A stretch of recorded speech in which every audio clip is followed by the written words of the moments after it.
Je pas l'état ya kuchunga bantu. Amen. Moi, je donne la parole.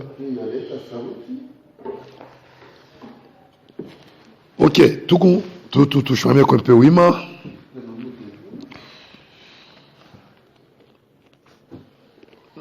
Genèse chapitre 37, versets 9 à 11. Nous lisons la parole du Seigneur. Il eut encore un songe, un autre songe, et il les raconta à ses frères. Il dit, j'ai eu encore un songe, et voici le soleil, la lune et 11 étoiles, s'est prosterné devant moi. Et il les raconta à ses frères, et à son père, et à ses frères. Son père le réprimanda, et lui dit, que signifient ces songes que tu as eus? Faut-il que nous venions, moi, ta mère et tes frères, nous prosterner en terre devant toi? Ses frères eurent de l'envie contre lui, mais son père garda le souvenir de ces choses. Voilà, tout le monde psaume Apocalypse. Apocalypse, chapitre 12. Ainsi, un grand signe parut dans le ciel, une femme enveloppée du soleil, la lune sous ses pieds et une couronne de 12 étoiles sur sa tête. Elle était enceinte, elle criait étant en travail et dans les douleurs de l'enfantement. Un autre signe parut encore dans le ciel, et voici c'était un grand dragon rouge ayant 7 têtes et 10 cornes, et sur ses têtes 7 diadèmes, laquelle entraînait les tiers des étoiles du ciel, et les jetait sur la terre. Le dragon s'éteint devant la femme qui allait enfanter afin de dévorer son enfant, qu'elle aurait enfanté. Elle enfanta un fils qui doit paître toutes les nations avec une verge de fer, et son enfant fut enlevé vers Dieu et vers son trône. Voilà. Et la femme s'enfuit dans le désert où elle avait un lieu préparé par Dieu afin qu'elle lui fît nourrir pendant 1260 jours. Verset 7. Il y eut guerre dans le ciel. Michel et ses anges combattirent contre les dragons, et les dragons et ses anges combattirent. Mais il ne fit pas le plus fort, et leur place ne fut plus trouvée dans le ciel. Et il fit précipiter les grands dragons, les serpents anciens, appelés le diable, Satan, celui qui séduit toute la terre. Il le fit précipiter sur la terre, et ses anges firent précipiter avec lui la parole du Seigneur. Applaudissons fortement. Voilà, nous continuons l'enseignement aujourd'hui matin. Nous voulons entrer directement dans l'Apocalypse 12, parce qu'il y a plusieurs choses à parler. Amen. Hier soir, nous avions vu ce qui n'est pas cette femme. Ce qui n'est pas cette femme, il y a plusieurs interprétations des docteurs, théologiens qui ont expliqué, mais ce n'est pas la vraie interprétation. C'est juste une partie. Alléluia. Il y a ceux qui ont dit, les catholiques ont dit, cette femme c'est Marie qui aurait enfanté un enfant. Parce que la fin de l'Apocalypse 12, elle enfantera un enfant qui sera enlevé vers le Seigneur, vers son trône. Et cet enfant, elle était monter à Dieu après juste sa naissance. Oh, ce n'est pas ce que Jésus a fait. Jésus a vécu pendant 3 ans, 33 ans et demi. Et puis il est parti. Alléluia. Maintenant ici, la femme de l'Apocalypse 12, nous voyons comment lorsque elle a enfanté, quand l'enfant fut enlevé, le dragon fut irrité. Et il commence à attaquer la femme. Ce n'est pas ce qui s'est passé avec Marie. Lorsque Marie a eu l'enfant, l'enfant a vécu. Hérode a attaqué, voulait tuer l'enfant. Comme le dragon voulait dévorer l'enfant. Mais pour Marie, l'ange leur avait averti d'aller en Égypte. Et ils sont partis en Égypte. Son mari et l'enfant, ils sont partis en Égypte. Alléluia. Jusqu'à la mort d'Hérode. Mais ici nous voyons que le dragon a attaqué la femme. Et il a attaqué la femme juste après l'enlèvement de l'enfant. Parce que le besoin du dragon était de tuer l'enfant. Mais lorsque l'enfant était monté vers Dieu, alors le dragon commence à attaquer la femme. Alléluia. Oh, c'est différent avec Marie. Marie, on cherchait son enfant quand elle en avait encore dans la main. Alléluia. Après l'enlèvement après l'ascension de Jésus, Marie n'était pas menacée. Donc ça, c'est une mauvaise interprétation.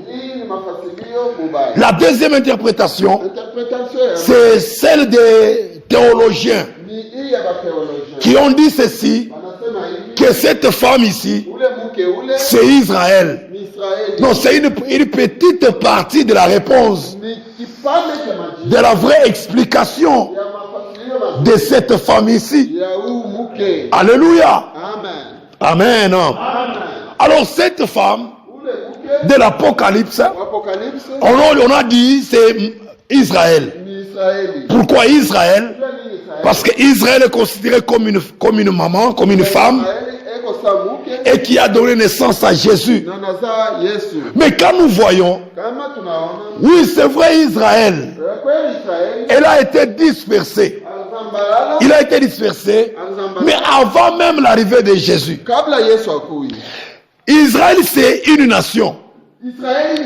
Mais lorsqu'elle a été un peu dispersée, elle n'était plus une nation. Au temps de Jésus, Jésus a trouvé Israël qui n'était pas une nation.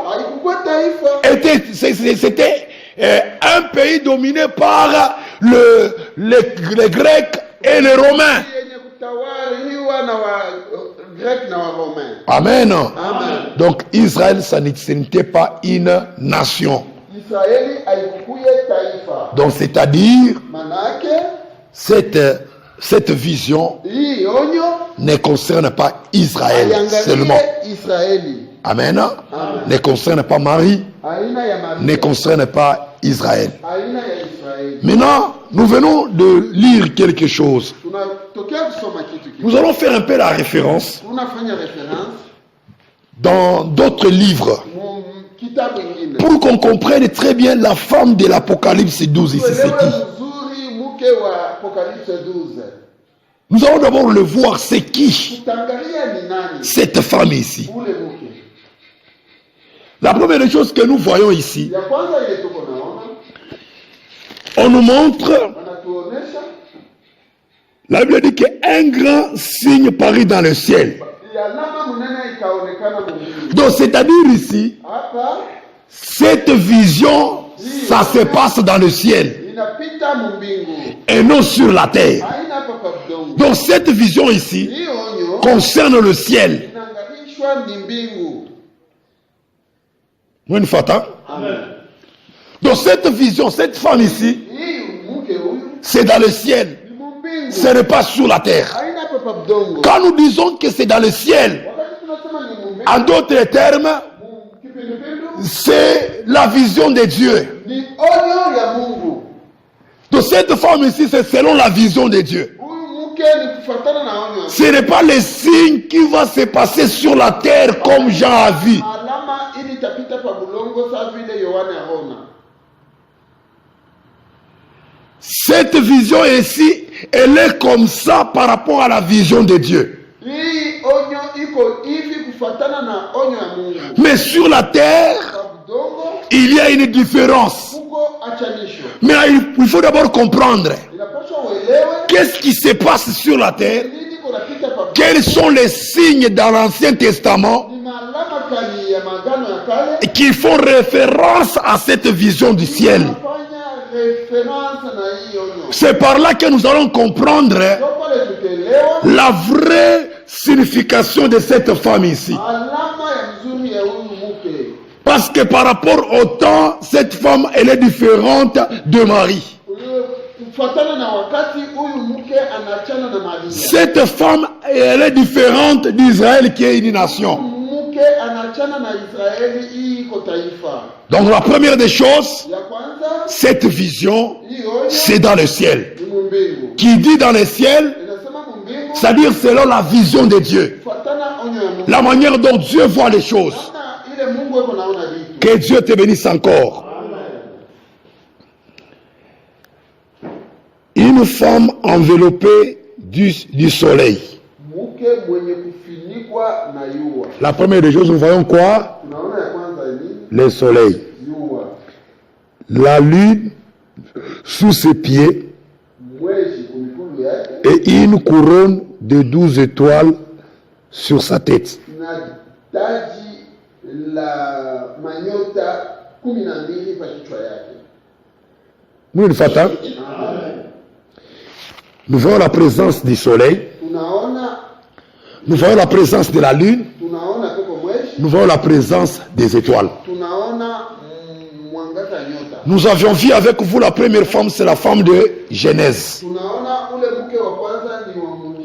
La deuxième femme, c'est dans Éphésiens. Wa pili ni wa Mwefeso. Là, c'est maintenant, nous sommes dans la troisième, nous parlons de la troisième femme, Hapa tunasemezea mke wa tatu. dans l'Apocalypse. Mwapokalipsi. La femme de la Genèse, Mke wa Mgenesi c'est la femme selon la vision de Dieu. ni mke kufuatana na onyo ya Mungu. La vision de Dieu. Onyo ya Mungu. La vision de la femme. Onyo ya mke. Dans Genèse chapitre 1 et 2. Chapitre 1 na 2. Je vous ai dit que ici, Nimeonyesha sema Jean a vu cet signe paru dans le ciel Yohana aona ile alama inatokelea Mungu. et non sur la terre. Haina pa udongo. Donc cette femme ici, Huyu mke c'est selon la vision de Dieu. kufuatana na onyo. Maintenant, si nous regardons la femme, Kama tunaangalia mke, la première femme, huyu mke wa kwanza selon la vision de Dieu, kufuatana na onyo ya Mungu. nous voyons Ève. Tunaona Eva.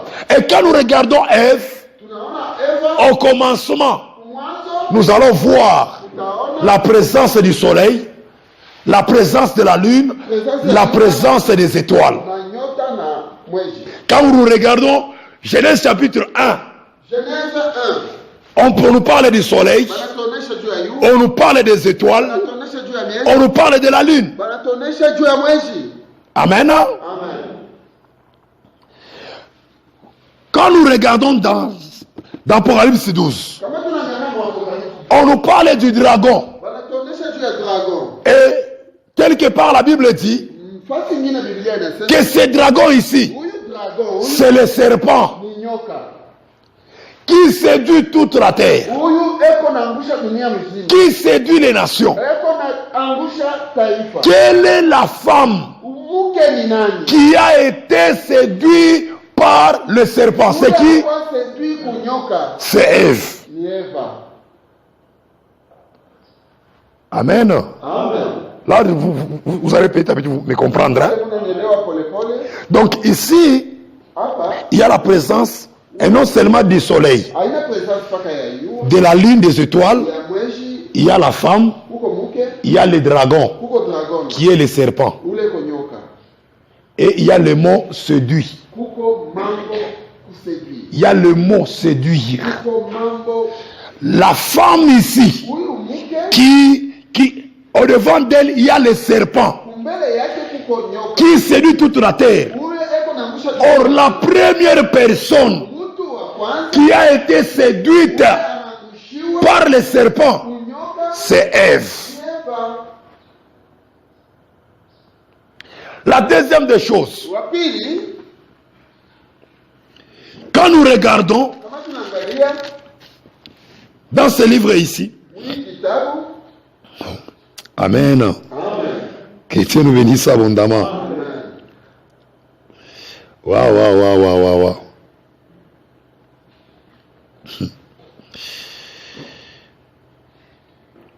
Waouh, waouh, waouh, waouh.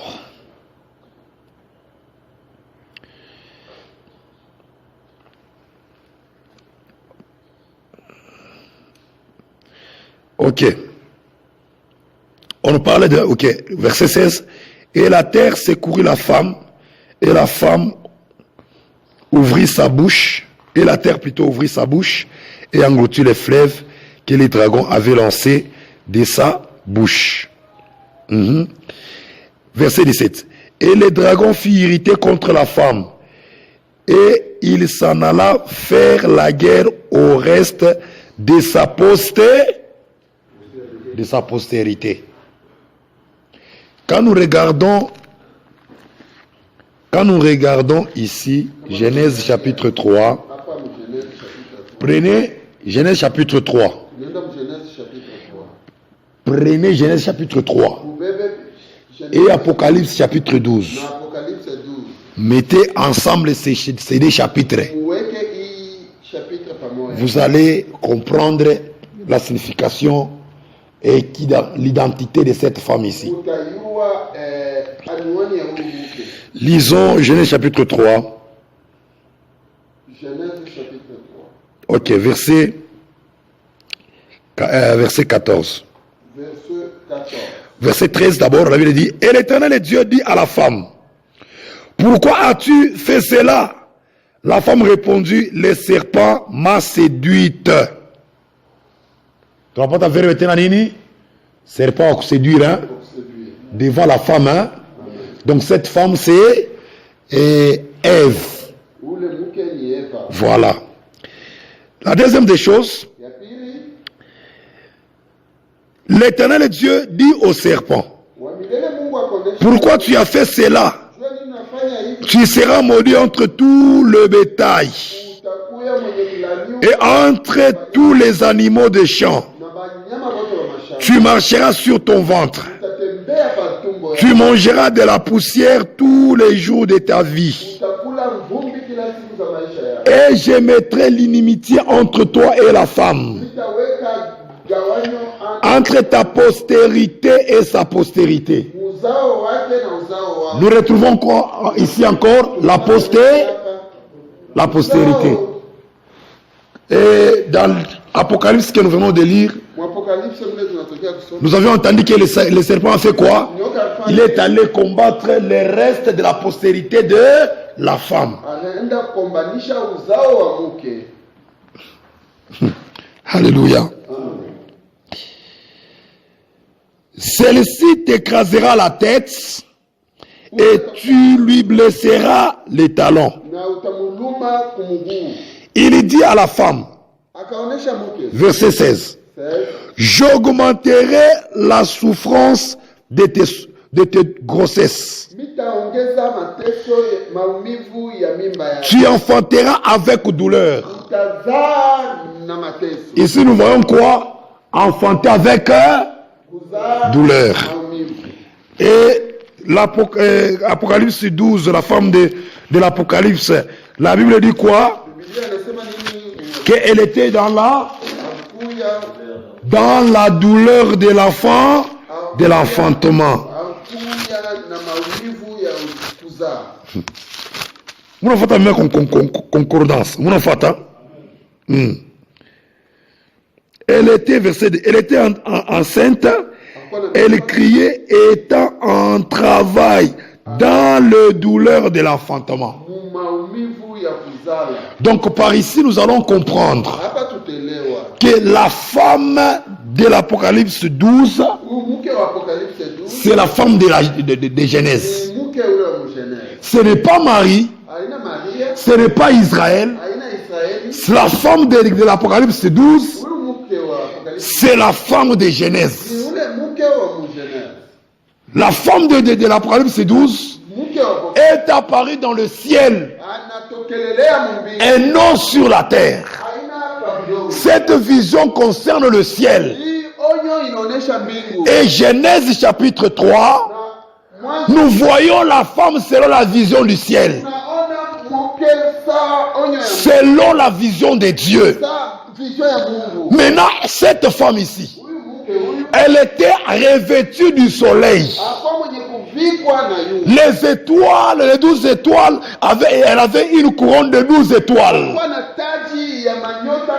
La ligne sous ses pieds. Oh, j'aimerais parler juste d'un point. Nous allons continuer le soir. Ici, nous voyons la femme est revêtue du soleil. Or, le soleil là, c'est Jésus-Christ, le soleil de la justice.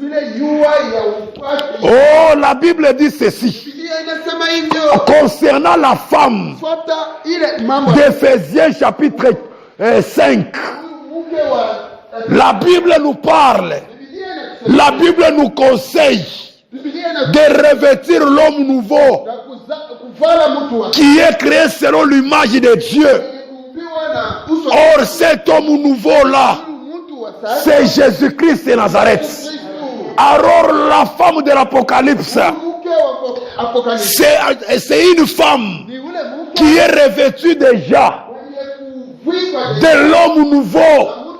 Et cet homme-là, on l'appelle le soleil de la justice. Donc cette femme, elle était revêtue du soleil. Elle était revêtue de Jésus-Christ. Or le soleil à son zénith nous donne juste l'autorité. Signifie juste l'autorité du soleil. Donc cette femme ici, elle marche dans l'autorité de Jésus-Christ. Elle fait les choses dans l'autorité de Jésus-Christ. Donc ici la femme de Éphésiens qui doit être glorieuse. Et le chapitre 6, la Bible dit ceci: nous n'avons pas à lutter contre la chair et le sang, mais contre les dominations, contre les autorités. Cette femme, corps du Christ, sera capable de lutter contre les autorités. C'est quand elle sera revêtue du soleil de Jésus-Christ, de l'autorité. Oh, laisse-moi te dire, tu vas vaincre le diable, et non par tes efforts, mais par l'autorité de Jésus. En Jésus-Christ, nous allons vaincre le diable. Par Jésus-Christ, nous allons écraser la tête du serpent. Oh, laisse-moi te dire, je ne suis pas fort, mais à cause du Christ, je suis fort, je suis plus que vainqueur. Et toi aussi, laisse-moi te dire, tu n'es pas seul. À l'autorité du Christ, t'es déjà donné. Laisse-moi te dire. Alléluia. Que Dieu bénisse abondamment. Lorsque nous voyons quelqu'un qui est revêtu du tennis militaire, même si il est chétif comme ça, il faut le craindre. Pourquoi? On le craint juste à cause de sa tenue. Alléluia. Juste à cause de sa tenue. Même s'il parle mal. Toi, tu es français. Tu as beaucoup étudié. Tu as la voiture. Tu as beaucoup d'argent. Mais si c'est un policier, même si c'est illettré, mais s'il fait comme ça, tu dois t'arrêter. Pourquoi? Pas à cause de sa tenue. Mais notre tenue en nous, c'est Jésus-Christ de Nazareth. C'est Jésus-Christ de Nazareth. Or, Jésus-Christ, il n'échoue jamais. Jésus-Christ n'échoue jamais. Allons dans la Bible. Psaume chapitre combien? Psaume chapitre combien? Alléluia. J'y arrive déjà. Waouh. Oh Jésus. Voilà. Psaume chapitre 19. Verset 2. Les cieux racontent la gloire de Dieu, et l'étendue manifeste l'œuvre de ses mains. Les jours en instruit un autre jour. La nuit en donne connaissance à une autre nuit. Ce n'est pas un langage, ce ne sont pas des paroles, dont les sons ne sont point entendus. Les retentissements parcourent toute la terre. Leurs accents vont aux extrémités du monde, où ils dressent une tente pour les soleils. Une tente pour les... Écoutez maintenant, verset 6. Le soleil, semblable à un époux. Donc ce soleil-là, dont la femme de l'Apocalypse, elle était revêtue. Ce soleil-là, son époux, qui qui est Jésus-Christ. Maintenant écoutez, le soleil, semblable à un époux, qui sort de sa chambre, se lance dans la carrière, avec la joie d'un héros. Un héros, il s'élève à une extrémité des cieux et achève sa course à l'autre extrémité. Rien ne se dérobe à sa chaleur. Rien ne se dérobe à sa chaleur. Or, la chaleur du soleil, c'est la signification du feu dévorant. Quand le soleil donne sa chaleur, c'est comme Dieu qui s'élève comme le feu dévorant. La force du soleil, c'est la chaleur. Oh, laisse-moi te dire, lorsque ton époux, Jésus-Christ de Nazareth, il s'élève comme le soleil, donc c'est-à-dire, Dieu, il est en colère, il a l'autorité sur la nuit. Lorsque le soleil s'élève, les ténèbres ne peuvent pas résister. Les ténèbres sera éclairé. Je déclare sur toi que Jésus-Christ s'élève sur toi. Quand il s'élève, tout endroit ténébreux sera éclairé. Si le domaine financier, si ton domaine financier est dans les ténèbres, ce matin, que Jésus s'élève comme le soleil et qu'il t'éclaire. Si tu ne marches pas, quand tu regardes ton demain, tu n'as pas d'espérance. Tu ne sais pas si de bonnes choses peuvent t'arriver. Je t'annonce ce matin que Jésus-Christ, il est ton époux, il est le soleil, il est le soleil. C'est un héros, c'est un héros. Oh, laisse-moi te dire que tu n'es pas seul. Lorsque le diable, il te regarde, il n'a pas le pouvoir de te fixer les regards, parce que personne ne peut fixer les yeux au soleil. Si le soleil est à midi, oh, je déclare, sois revêtu du soleil, sois revêtu du soleil. Que les sorciers ne te regardent pas, que le diable ne te regarde pas. Au nom de Jésus-Christ.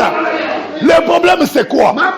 Quand je regarde cette vision, les dragons était devant la femme. Alikuwa kumbele ya mke. Il cherchait quoi? Anaanza tafuta Dévorer l'enfant kudevore mtoto. une fois la femme met au monde. Mtoto alizarikwe. Si l'enfant est né, Mtoto alizarikwa. que les dragons puissent le dévorer. Juu dragon amurarue. Là où la femme a enfanté, Pale peko mke anazaa. dragon était au devant de cette femme. Dragon kwa kumbele ya ule nyoka. Mais le dragon n'a pas su manger cet enfant-là. Nyoka sikuweze kula ule mtoto. Quand l'enfant était enlevé vers Dieu, Wakati mtoto alinyanyulishwa, les dragons ne voyaient pas. Je ne sais pas qu'est-ce qui s'est passé. Mais je sais une chose. C'était à cause du soleil. À cause de la chaleur du soleil. Laisse-moi te dire que Jésus va te protéger. Personne ne peut toucher à ta santé. Personne ne peut toucher à ta vie. Personne ne peut toucher à tes enfants. Même à tes affaires, personne ne peut te toucher. Dis ceci, bien-aimé, que Jésus-Christ est mon vêtement. Je suis revêtu du soleil. Et la chaleur du soleil va faire sécher le programme du diable. Il va détruire les projets du diable. Que le feu du soleil, je déclare, consume les œuvres du diable dans ta vie au nom de Jésus-Christ. Et je déclare ce matin, les œuvres du diable soient brûlées par le feu du soleil au nom de Jésus. Donc la femme revêtue du soleil, donc la femme, elle est protégée. Elle est protégée dans le soleil. Alléluia. Imaginez quelqu'un au milieu de la froideur. Il est revêtu d'un manteau, d'une couverture. La froideur ne peut pas toucher cet homme. Pourquoi? Parce que l'homme est protégé. Toi aussi, le dragon, quelle que soit sa colère, il ne peut pas toucher l'église. Pourquoi? Parce que l'église est protégée par le soleil, par l'autorité de Dieu. N'ayez pas peur des sorciers. Même les gens qui vous calomnient, qui font des complots contre toi, ils ne peuvent pas vous toucher. Pourquoi? Parce que Jésus est votre vêtement et votre protection. Oh, laisse-moi te dire, je vois au milieu des militaires, il y a quelque chose que les militaires portent, que le président porte, même si vous le pointez, même si vous tirez votre balle contre son corps, si la balle arrive à ce vêtement-là, la balle ne peut pas traverser. L'homme sera toujours vivant. Combien plus forte raison notre Jésus-Christ qui nous protège, étant le soleil, qui protège tes enfants, qui protège tes avis. Ta vie ne sera pas touchée. Ah, est-ce que tu peux pas dire avec moi que ma vie est cachée en Jésus? Ah, ma vie est cachée en Jésus. Mes affaires sont cachées en Jésus. Mon mariage est caché en Jésus. Pas qu'à ville on a déclaré que ta vie soit cachée en Jésus-Christ. Que tes affaires soient protégées. Que ta vie soit protégée. Tu iras plus loin avec le Seigneur. Oh, si les sorciers attendent de manger tes affaires, ils seront au devant de toi. Mais ils ne seront pas capables de toucher à ta vie, de toucher à ton mariage, de toucher à tes affaires. D'ailleurs, pour ton mariage, pour le mariage de tes enfants, ceux qui... Je parle de taille à kuchunga bantu. Amen. Moi, je donne la parole. Ok, tout je vais un peu wima.